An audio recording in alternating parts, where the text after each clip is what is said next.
Sveiki kolegos ir draugai, su jumis vėl aš Žilvinas Butkevičius ir šiandien noriu pasikalbėti su jumis apie tikslus. Visų pirma, kodėl apie tai aš noriu pasikalbėti.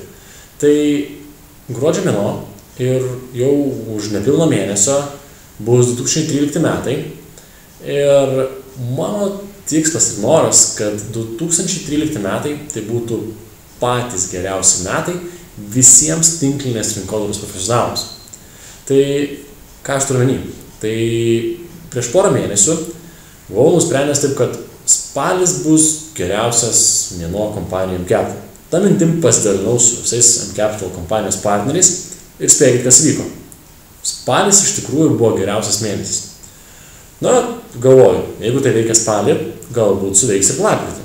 Lapkritį vėlgi nusprendėm, tebūnie lapkritis bus taip pat geriausias mėnesis per visą mCapital istoriją. Kas vyksta? Šiandien baigėsi lapkritis, pirma diena jau po lapkričio, skaičiuojame rezultatus, lapkritis rekordinis mėnesis mCapital viso istorijoje. Aišku, tą patį darysim su gruodžiu, bet dar svarbiau yra visą tai padaryti 2013 metais. Nes labai svarbu, kad visi tikėtumėm to ir visi turėtum tą tikslą 2013 metus padaryti geriausiais ir aš tikiu, kad tie metai tokie ir bus. Kalbant apie tikslus, tikiuosi, kad dauguma iš jūsų esat bandę susipažinę su tikslų metodologija, kaip juos dėliotis, kaip juos rašytis ir tikriausiai esat susidūrę su tokiu akronimu, trumpiniu kaip SMART tikslai. Tai aš noriu trumpai perbėgti tuos SMART tikslus, tiem, kas galbūt tai girdi pirmą kartą, ir dar juos papildyti keletų dalykų, to, ką aš radau ir kas nebijot neveikia.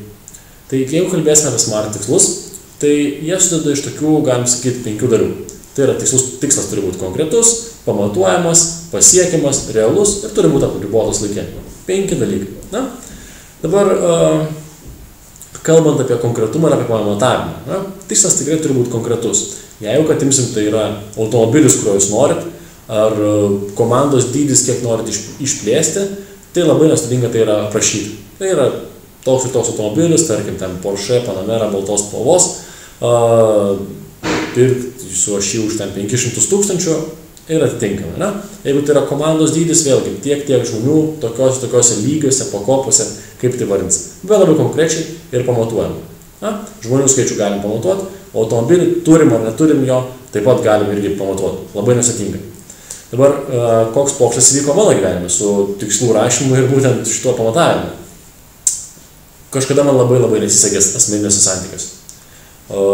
Ir nusprendžiau užsirašyti, kokios merginos aš noriu. Mano vestuvės kitą savaitę, tai neabejotinai radau ją. Ir susirašiau sąrašą apibūdinimų 22 epitetai, kokia ta mergina turi būti. Ir pats pirmas žodis buvo aukšta. Nes aš esu nežemas vyrukas, 1,92 m. Ir gyvenimas iš manęs šiek tiek pasijuokė. Tai yra, kitaip tariant, davė pamoką, kurią aš turiu išmokti. Mano mergina ūgio štai tokio. Kokia pamoka?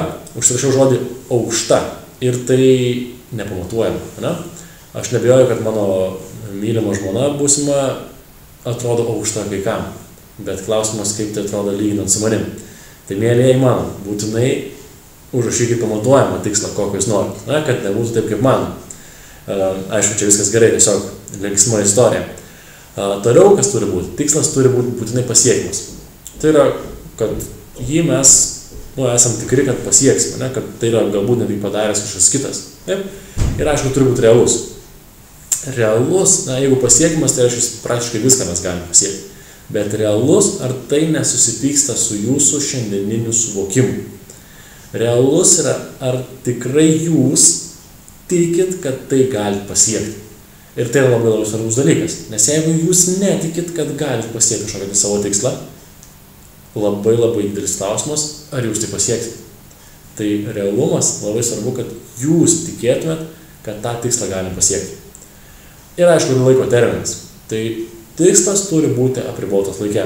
Kaip man su mergina buvo susipažinti iki 2011 metų balandžio vidurio, susipažinau šiek tiek anksčiau, vesti, turėti žmoną iki 2015 metų pradžios, tai vyksta irgi greičiau. Tai kaip matom, jeigu tikslus raštas, juos dėliojatės, visą tai vyksta kur kas greičiau ir rezultatas labiau džiugina.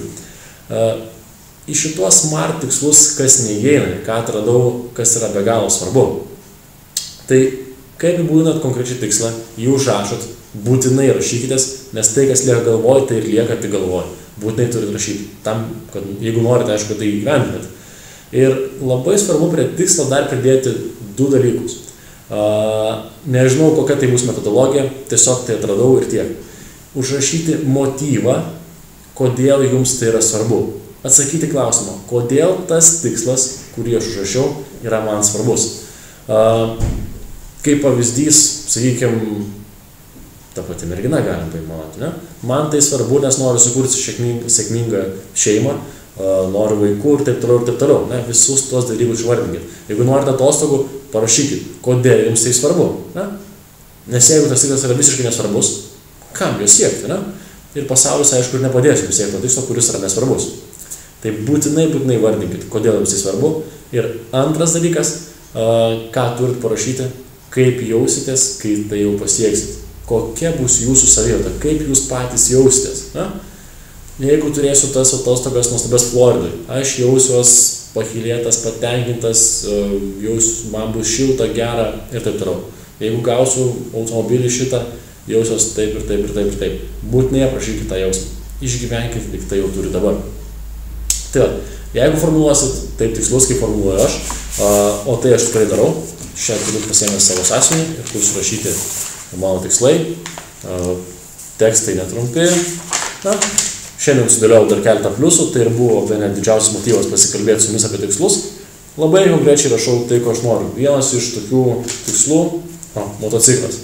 Super sport klasės motociklas, žiedinis, tiek kubikų, 2008 metų gamybos, važiuoti į, reiškia, žiedą. Tas motociklas stovi pas mane garaže, jį nusipirkau prieš kelias savaitės. Tai iš tikrųjų tai veikia, tai turim, naudokitės to. O bendras kvietimas visiems dirbantiems tinklinį rinkodarą, dirbantiems ne tik kompanija M-Capital, nuspręskit, kad 2013 metai bus geriausi. Tendencijos, kurias aš pastebiu tinklinį rinkodarą, tai yra vis daugiau ir daugiau žmonių mato, kad būtent tinklinį rinkodarą, būtent šitas biznis suteikia laisvę ir pinigus, taip, viename. Nereikia atsisakyti kažko, kad turėtų abu. Taip, mes darom kokybišką, gerą darbą, darom kitų gyvenimus geresniais, už tai gaunam pinigus. Taip, tai nuspręsim visi kartu, kad 2013 metai bus geriausi metai mūsų rinkoje ir linkiu jums, kad būtent 2013 metai būtų geriausi iš viso jūsų gyvenime, kokie tik yra buvę. Visais parametrais.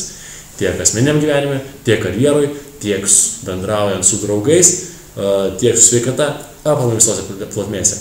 To aš jums linkiu kitiems metams ir iki pasimatymo kitos įrašuose. Ate!